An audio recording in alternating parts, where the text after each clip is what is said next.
لوگوں یعنی تم بہترین لوگوں کے لیے اٹھائے گئے ہو، گویا تم لوگوں کے مفادات کے تحفظ کے لیے اٹھائے گئے ہو، ٹھیک ہو گیا نا جی. تو عقل کو یہاں لانے پر کہ وہ اپنے مفادات کو قربان کر کے دیگر کے مفادات کے لیے اپنے آپ کو تیار کرے، یہ الہامی تعلیمات کے نتیجے میں یہ کیفیت عقل کی بنتی ہے. اگر الہامی تعلیمات کی یہ رہنمائی نہ ہو تو عقل میں یہ صلاحیت کبھی پیدا ہوتی ہی نہیں. یہ سمجھے نہیں؟ چنانچہ خیر و شر کے پیمانے قائم کرنا اللہ نے عقل کے حق کو اختیار نہیں دیا، وہ اللہ نے اپنے پاس رکھا ہے، نبی کے ذریعے بیان کرایا ہے یہ خیر ہے یہ شر ہے. اس لیے کہ خیر و شر کے پیمانے میں قائم کرنا انسانی عقل کے دائرۂ اختیار میں ہی نہیں ہے. کیوں نہیں ہے؟ سر قرآن کریم یہاں انسانی نفسیات کو بھی بیان کرتا ہے. وہ کہتا ہے انسانی نفسیات میں خامی ہے جس کی بنا پر عقل کو ہم خیر و شر کا معیار نہیں بنا سکتے. اور وہ کیسے ہے؟ آپ پڑھیے قرآن پاک میں. قرآن پاک کہتا ہے سورہ آل عمران میں ہی کہتا ہے کہ کوتبہ علیکم القتال وہو کرہ لکم وعسیٰ ان تکرہوا شیئا وہو خیر لکم وعسیٰ ان تحبوا شیئا وہو شر لکم. کیا وہ اس سے کیا پتہ چلا؟ اللہ یہ بتانا چاہتے ہیں کہ عقل خیر و شر کے پیمانے طے کرنا تمہارا کام نہیں ہے. تم ایک چیز کو پسند کر رہے ہوتے ہو وہ تمہارے لیے مفید نہیں ہوتی، تم ایک چیز کو ناپسند کر رہے ہوتے ہو وہ تمہارے لیے مفید ہوتی ہے. جو تم نہیں جانتے یہ ہم جانتے ہیں، ٹھیک ہے نا جی. اس لیے کہ خیر و شر کا پتہ چلے گا اس کے نتیجے سے، اور نتیجے تک تو انسان کافی گڑبڑ کر چکا ہوگا، ٹھیک ہے نا جی.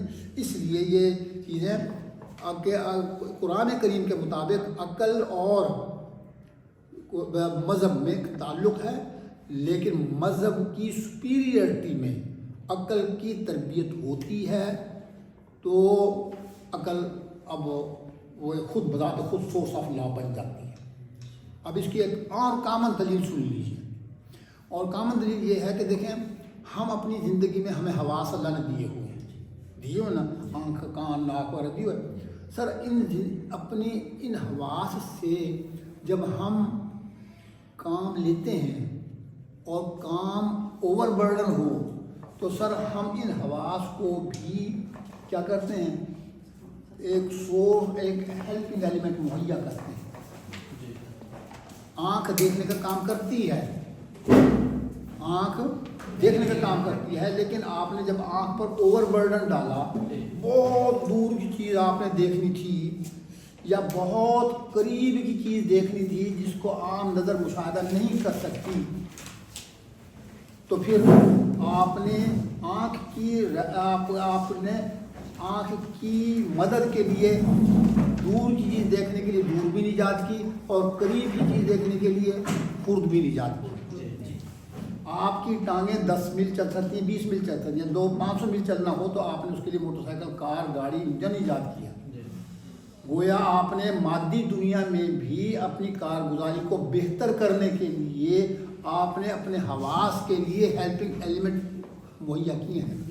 لیکن جب یہی کیفیت جب عقل پر پڑے، عقل پر اوور برڈن پڑ جائے تو عقل کو بھی تو پھر کوئی ہیلپنگ ایلیمنٹ چاہیے کہ نہیں چاہیے.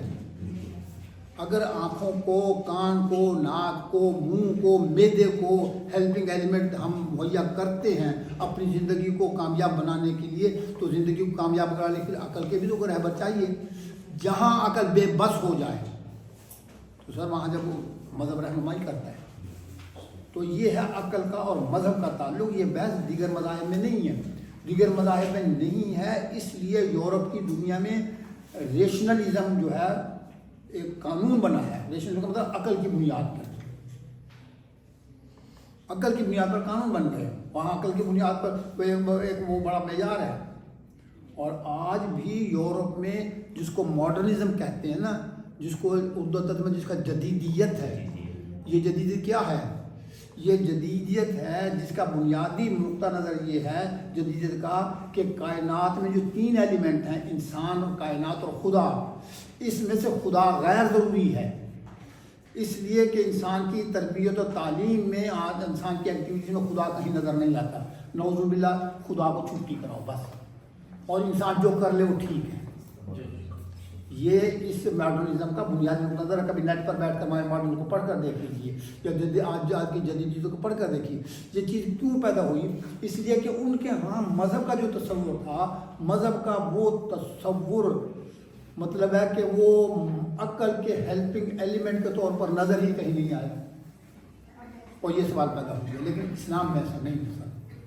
اسلام کہتا ہے اگر تمہارے باقی حواس ہم نے پیدا کیے ہیں، ہم باقی حواس کی کارکردگی کو بہتر بنانے کے لیے ہم نے تمہیں آئیڈیا دیے ہیں، ٹھیک ہے نا جی، تو اس طرح عقل کی کارکردگی کو بہتر بنانے کے لیے بھی آپ کو آئیڈیا چاہیے۔